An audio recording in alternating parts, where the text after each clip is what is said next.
Bolsonaro. É assim que ele dizia. Como é que ele dizia?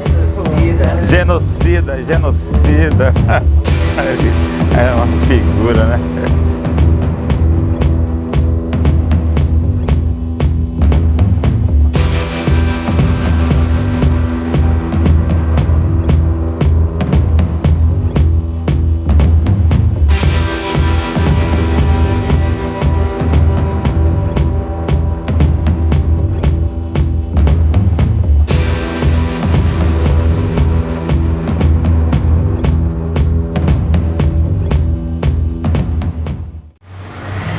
Tá, começando o bate-papo lá. Primeira situação. Primeiro foram 2 projetos que foram aprovados. De jogos de brincadeiras e esse das obras do futebol e política. Vamos logo no futebol e política. Coisa que ele foi relativamente mais simples, porque o trabalho maior já estava feito, tu fizeste, né? Aí, futebol e política, né? Como manda a nossa maior tradição no Brasil. A política do chamada pão e circo, né? Então é difícil não desassociar futebol, política, né? Então peguei ele, tentei da melhor maneira possível ali apresentar determinados ícones, né, locais, lembrava de alguns de menino, conversando com o Vanderlan. A gente incluiu outros, né, tanto políticos quanto jogadores, né, atletas. E tive a ideia de brincar com materiais da forma mais inusitada possível. Eu acho que um dos papéis do artista é encontrar o material que ele precisa para fazer o trabalho dele, né? Então eu pensei qual o nome? Eu pensei na cortiça como base, né? Pela maleabilidade da cortiça, usei o pirógrafo, que era um trabalho que o Vanderlan estava usando no trabalho dele para marcar, né, as peças de madeira. No trabalho dele, né, pessoal e tal, umas peças de madeira, né, a cortiça ela é maleável, com o calor do pirógrafo você brinca ali, o traço sai naturalmente, você encontrando ali o tempo e a pressão necessária, tu tem até um certo prazer em fazendo, né, é gostoso, vira uma dança ali, né, na mão. Isso foi interessante. E para fazer a sombra, eu pensei no betume. Não sei como veio a ideia, talvez uma lata de betume ali e tal. Eu brinquei na cortiça, fiz uma mancha, a mancha ficou interessante.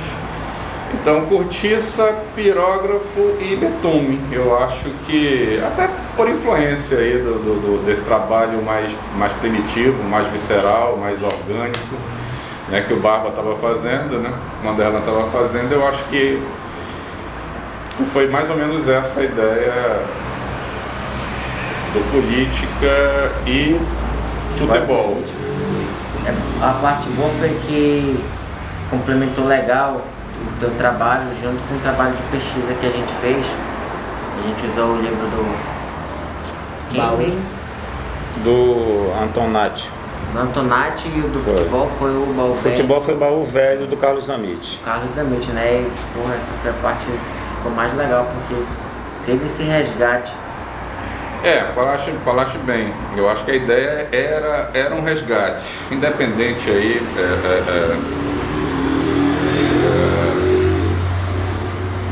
de você, como que eu te diria? Resgate, cara, resgate. Tanto desses heróis aí do futebol que foram importantes aí no seu momento, quanto da política, né? Independente de ideologia, independente de partido, independente do clube, né? Dessa rivalidade, eu acho que colocar todos na mesa, né? E apresentá-los para um público mais novo, né? Uma galera que não viu, que só ouviu ou que nem ouviu, né? Olha, nós tivemos esses cidadãos aqui fazendo esse trabalho. Então isso é legal. Resgate poderia ser a palavra, cara. E tanto é que faz parte do tema, né? Futebol e política é um resgate histórico, né? Porque a gente faz esse levantamento todo, desse processo, né? Eu tive o privilégio de meu pai gostar de futebol, ter jogado futebol, né? Ser o negro da Praça 14. E eu ainda tive possibilidade de ir no Parque Amazonense com meu pai, quando criança ainda, né? Então eu vivenciei essa era toda, tá? Eu sou o último da safra dos irmãos, mas eu consegui vivenciar isso e conviver, né? Que o velho era tricolor, e tinha um Fluminense da Praça 14, né? Ele começou a jogar, então... E o futebol, na época que meu pai jogava, ele era o futebol amador, né? Então, eu consegui, lógico, uma boa parte eu não lembro, porque eu era criança, mas já do Parque Amazonense, né? Antes de ter... de nós construirmos o estádio Rivaldo Lima, né? Que foi em 1970, a inauguração com a seleção treinando aqui antes dela partir para o México, né? Naquele tempo o futebol não era tão globalizado assim, né? Então eles vinham, né? Eles passaram quase 2 meses, né? Até chegar no México, um período de preparação, né? Que é altitude lá e tal. Então eles passaram, fizeram treinos aqui, eles jogaram aqui, tá? Esse negócio todo. Bom, quero dizer com isso. E esse resgate histórico todo, essa abrangência toda, tem também a ver com a cidade, né? Com determinados esportes que para cá os ingleses trouxeram, né? O caso do futebol, as regatas de remo, o turf, porque no Parque Amazonense o turf, a corrida de cavalo lá, ela veio antes do futebol, né? Então os portugueses já faziam isso, os ingleses trouxeram o futebol lá para o centro, né? Para a Praça da Saudade, depois eles fizeram o estádio, tá? Então essa vivência toda, como o Manaus frisou muito bem, né? Pouca gente teve acesso de entender esse processo todo. Quando eu pego o baú velho do Carlos Amit, né? Que ele especifica isso tudo, né? Você resgata. É óbvio que foi o futebol, mas tem muitos outros esportes os esportes de quadras todos também foram os ingleses que trouxeram para cá, entendeu? O tênis, o basquete, o voleibol, o bol, entendeu? Então todos esses esportes foram trazidos pelos ingleses. E nós tivemos um privilégio, né? Em plena selva amazônica, da cidade ser no período áureo da borracha, né?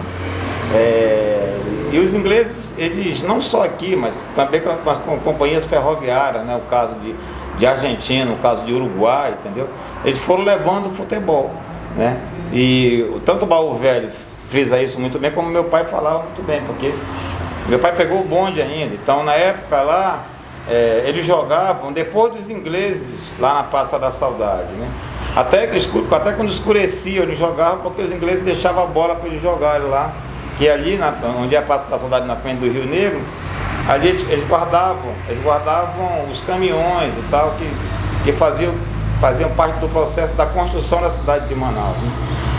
Então foi um resgate histórico mesmo, né? Quando você fala todo, você viaja por esse processo da construção da cidade, né? Da espacialidade da cidade. Quando nós viajamos por esse esporte, né? Bretão, que é o futebol, né? Que para cá veio pelos ingleses, nós vivenciamos com isso.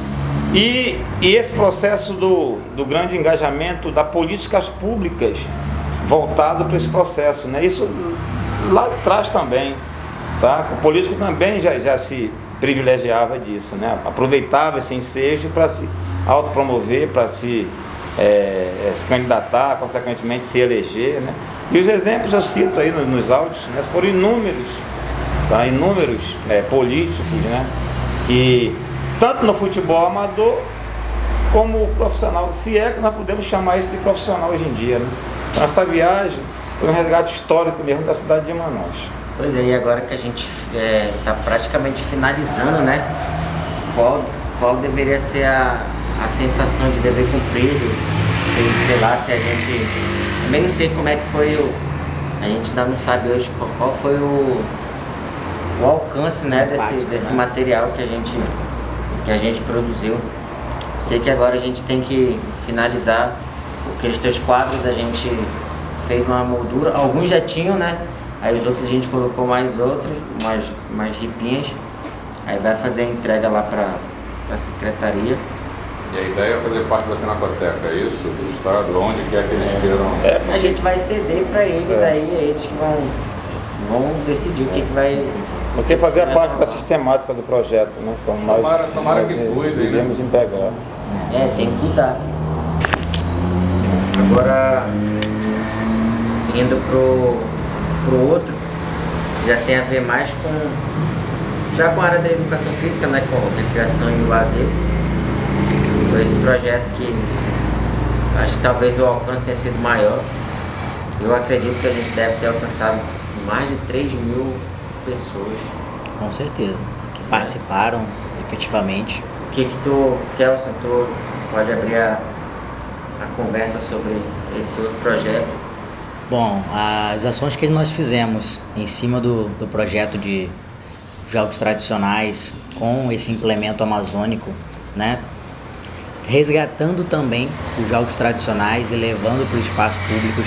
Tenho certeza que ele alcançou não só a juventude, as crianças que hoje já não sabem mais o que é isso, mas também os jovens adultos e os idosos que, quando participaram desse momento, se sentiram de volta à sua juventude, né? Foi um momento de nostalgia para eles.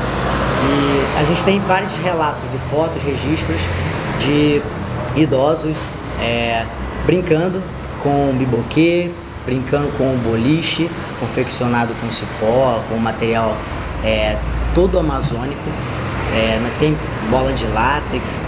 Então foi um alcance significativo, e acredito eu que não só para o nosso público que era tão aberto, mas também para educadores. Tivemos diversos educadores que passaram por esses momentos e que se sentiram muito motivados a ter esse material em casa ou na escola para trabalhar dentro do espaço escolar, trazendo sustentabilidade, meio ambiente, a importância de valorizar todo o material que nós temos, porque nós estamos na Amazônia e, de fato, nosso material ele precisa resgatar tudo que nós somos, né? E esse depoimento do Kelson é interessantíssimo, porque nós tivemos lá em loco, né, quando da execução também. E vale ressaltar que nós estamos passando por um processo de mudança global também, né? E o petróleo, nós somos sabedores disso, que é um processo que já é findável, né? Praticamente os estudiosos estão estipulando provavelmente em 2040 praticamente a extinção, tá? Desse processo. E a tendência também minha, quando da idealização, da ideia do projeto em si, né? Eu posso até dizer que eu sou um cara privilegiado nesse processo por começar lá atrás a confeccionar meus próprios brinquedos, né, na oficina do meu pai e tal. Meu pai fazia móveis, ali eu começava a fazer os brinquedos, e dali já vim com essa habilidade motora da confecção desse treco todo. E já tinha essa ideia há muito tempo. Quando eu entrei na educação física escolar, né, eu já verificava isso, pedagogos reclamando, professor de educação física reclamando para pedagogo de escola, reclamando para diretora de escola a falta de material, né? E tanto a Secretaria do Estado como a do município, muitas vezes a demanda, né, não conseguia suprir a demanda, né? Só o município tem 508 escolas hoje, então não supre, né? Mais que ele compre aqui, uma quantidade de bolas aqui, material de plástico aqui e tal. E isso sempre me deixou assim um pouco encucado, e há mais de 20 anos, 35 anos no magistério, eu comecei a bolar esse treco e comecei a fazer já com madeiras amazônicas, meus implementos mesmo. Eu nunca solicitei de diretora de escola que comprasse bola, que comprasse nada. Eu ia fazendo com o material que eu tinha, né? E mais recente, quando adentramos na UEA, né, quando eu deparei com esse processo todo e com a disciplina de recreação e lazer, eu falei, pô, vai ser o mesmo problema que eu tive quando nas práticas na escola, né, na prática escolar. Eles vão ter a mesma coisa no interior do Amazonas. Aí deu aquela luzinha lá da ideia de, nós temos a matéria-prima, nós temos o látex, nós temos as seringueiras, então ali ele precisa de uma bola de marca, ele pode fazer lá a bola de Cernambi, que eu brinquei muito, aquelas bolas que pulavam. E dali o cipó é uma fibra maravilhosa, sabe, o cipó de tica, né, que dá essa maleabilidade, entendeu? Essa elasticidade, quando bem preparado, para te confeccionar, tá? Não só o mobiliário, mas como também os implementos, que é o caso que nós estamos falando, né? Então daí veio as ideias, eu começamos a fazer, de repente pintou esse projeto, tá? Eu falei, pô, jogos e brincadeiras com material alternativo da Amazônia. E a tendência também é tirar o plástico, né? Não preciso de um cone de plástico, não preciso de um disco demarcatório de plástico, não preciso de uma bola de plástico, tá? Eu tenho tudo isso dentro da floresta amazônica. Acho que falta mesmo, muitas das vezes, as próprias escolas de formação de professores, entendeu? É trabalhar com esse tipo. Não estou falando do cipote tique das madeiras da Amazônia, mas tu tem fibra de arumã, entendeu? Tu tem a fibra de ticum, tu tem outras fibras maravilhosas na Amazônia, tá? Que pode ser trabalhada para você fazer os implementos e trabalhar a recreação e o lazer da forma mais variadas. E foi interessante esse processo todo, porque os pais, na maioria das vezes, no depoimento deles, dizendo relembrando as brincadeiras de infância dele, né? Do peão, do perna de pau, entendeu? De pular corda e tal, coisa que a gente praticamente, pela expansão das cidades, né? A violência das cidades, tu não vê mais as crianças brincando nesses espaços e tu não vê mais também esse tipo de brinquedo, né? Então nós resgatamos todo esse processo, tá? Das brincadeiras infantis de outrora. Mais ou menos isso. Pois é, mas por que será que... Olha que a gente está falando de recreação e lazer, que a gente foi premiado no edital de cultura. Sendo que a gente só foi premiado no edital de cultura por causa da pandemia, que eles tiveram que lançar a verba da Aldir Blanc. Mas isso daí numa situação normal, eu acho que seria muito mais complicado. Até o próprio trabalho do Manaus, que trabalha muito mais com cultura, com arte, plástica, etc. É muito complicado, então tipo, eu percebo uma desvalorização muito grande de todo o trabalho que envolve a criatividade. Aí a gente dá uma puxadinha lá com o Demase, que falava muito sobre as profissões do futuro, todas elas voltadas ao setor criativo. E aqui o cara que trabalha com qualquer coisa criativa, ele é muito desvalorizado. Então, tipo, a galera que faz cultura, ou então eles acabam valorizando uma cultura que é pobre, sei lá, inventa qualquer porcaria vulgar e, porra, aquilo dali milhões de reais. Enquanto um trampo que é mais elaborado, como por exemplo esse do futebol, que a gente fez um resgate histórico, teve esse outro que tem toda a questão ecológica e tudo mais, é pouco valorizado, né? Até então que todo mundo se surpreendeu quando viu. Porra, eu nunca tinha visto isso, eu nunca tinha... Pô, realmente uma parada dessa Sim. Eu acredito que a Secretaria talvez converse com a gente para no futuro a gente fazer novas parcerias, sejam em projetos com esses materiais ou com arte plástica em si, enfim, com a arte em geral, né? Enquanto eu verifico isso, né, eu falo isso no meu livro de Políticas Públicas de Esporte e Lazer na cidade de Manaus, exatamente isso.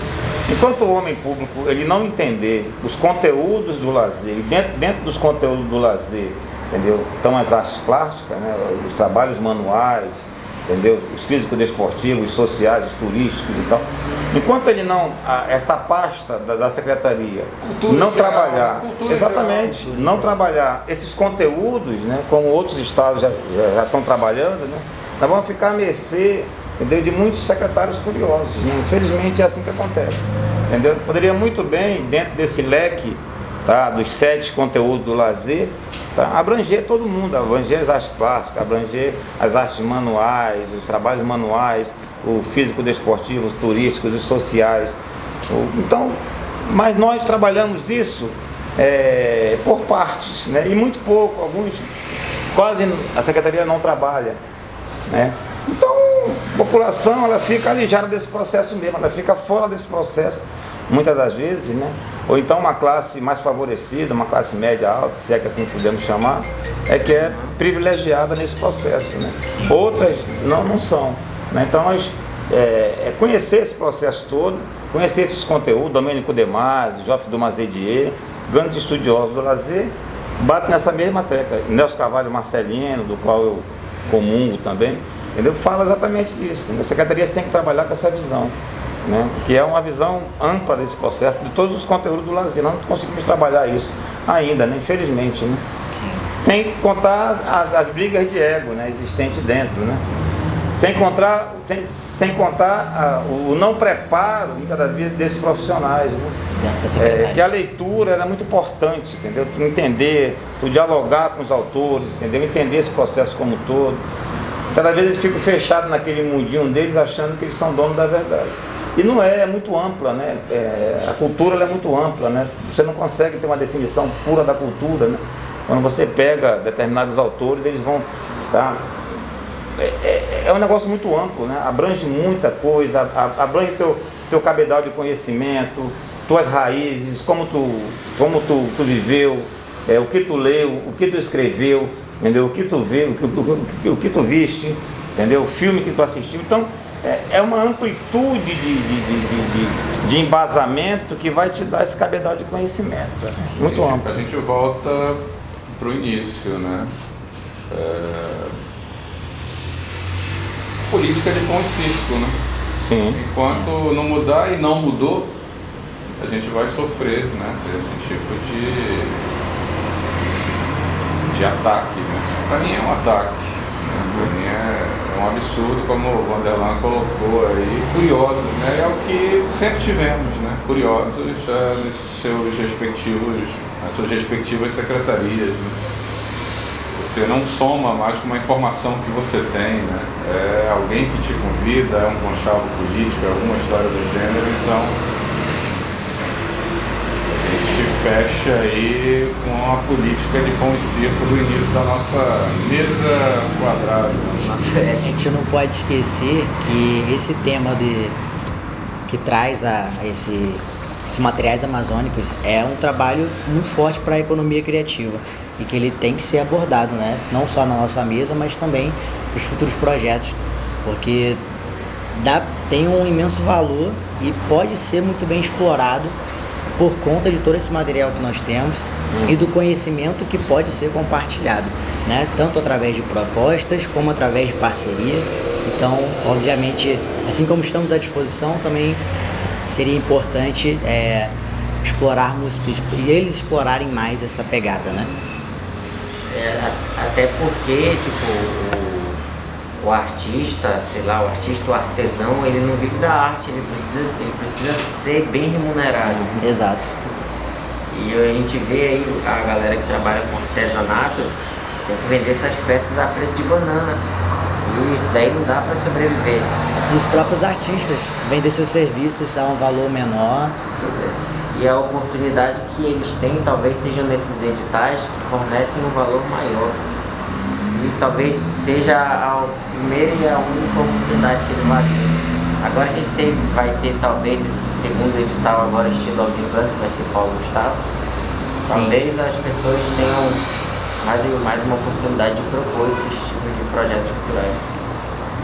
Independente da área. Então, acho que a gente resumiu bem, aí fechamos com pão e circo, remetendo uma antiga. E uma ajuda que talvez seja um relato pessoal, dentro do projeto de futebol e política, temos gerações diferentes aqui na mesa, né? Sim.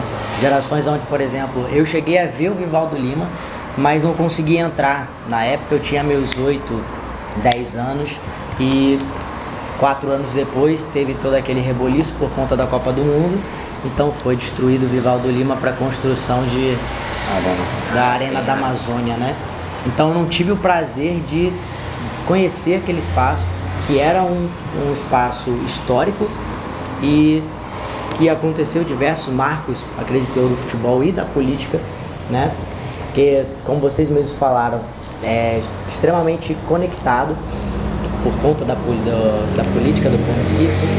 Então, me ajudou muito ao ponto de conhecer jogadores que eu não fazia ideia e que ajudaram muito para a história do Amazonas, jogadores amazonenses, jogadores que vieram do Maranhão, vieram do Pará, vieram de fora, e políticos que em algum momento eu só ouvi falar ou li seu nome em placas espalhadas pela cidade. Então me ajudou muito, né, para conhecer, e acredito que vai ajudar muitas outras gerações.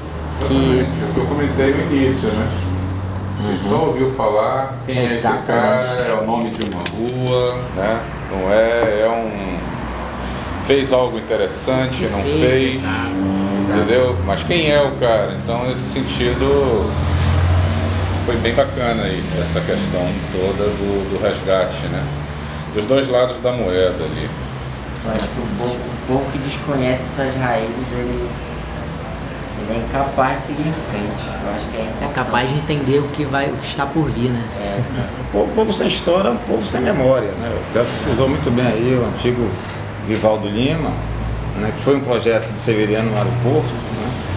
O grande arquiteto que por aqui passou, que ganhou vários prêmios, ganhou o prêmio com o estádio Vivaldo Lima, né? Fez o prédio da Universidade do Estado do Amazonas, ganhou prêmios internacionais com BASA, ganhou prêmios internacionais com o prédio do Amiri Atroari, lá em Figueiredo, ganhou prêmios internacionais. Meu pai fazia o mobiliário para ele, chegava na oficina do meu pai, você viria ganhar mais um prêmio, eu falei do senhor lá, entendeu? Então, todo o mobiliário quem fazia era meu pai. Então, eu convivi com isso quando criança, né, com esse processo todo, né? E de repente, tu esquece a história, porque ele morreu agora devido à pandemia também, no começo do ano, né? Foi um cara que ganhou prêmios internacionais trabalhando com a madeira, com produtos amazônicos, a madeira, a palha, restaurante Chapéu de Palha e muitos outros tá? Prêmios internacionais. Você vai pegar o livro dele falando quase todos os prédios que ele concorria, os prêmios ele levava, né? Então foi um cara assim maravilhoso dentro desse processo. Nós não temos história e consequentemente não vamos ter memória, se nós não elogiarmos. Quiseram trazer ele aqui ainda, quando da destruição do estádio, ele falou, não vou ver destruir um prédio que eu ganhei prêmios internacionais com ele em plena Amazônia, um estádio. Sim. Que era um estádio maravilhoso, né? Ele foi cadeia pública durante muito tempo. E os alunos da UEA, quando vinham do interior para cá, ficavam hospedados lá, tinha mais de 200 biliches lá dentro. Conheci aquele estádio com a palma da minha mão, né? Fazemos o futebol lá dentro, entendeu? Os alunos tinham uma aula prática de futebol lá dentro. E hoje em dia ninguém tem mais acesso nem para entrar numa arena, né? A mudança que é toda essa globalização do futebol moderno, né? E a falta de registro, né? Infelizmente se perde a história. Quando Sim. nós não registramos isso. Tanto todo esse feito que seu pai fez, que o arquiteto responsável pelo Vivaldo Lima confeccionou, toda essa construção, se não houver um registro, infelizmente se perde. E outra coisa que fique claro, não é que a gente tem apego ao passado, mas a gente precisa fazer esse resgate, porque eu acho que ainda há muita ignorância. Nós somos uma cidade relativamente nova, por exemplo. Mas aqui de Manaus a gente teve nosso boom populacional depois da Zona Franca, 64, Sim. por aí. E até então Manaus não tinha 100 mil habitantes. Sim, eu tenho a cara do saci, o sabor do tucumã, tenho as asas do curió e namoro Cunhantã.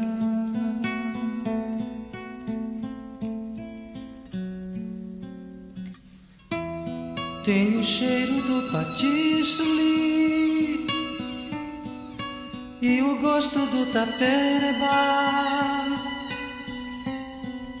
Eu sou açaí, cobra grande, o curupira sim saiu de mim, saiu de mim, saiu de mim.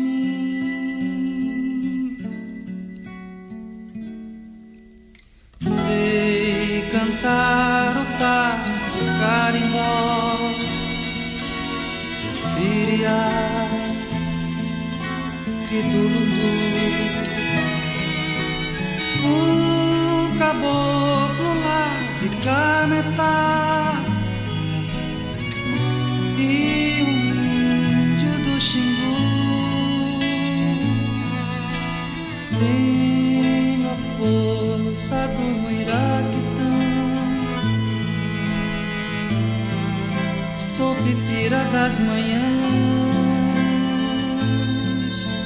sou um boto igarapé,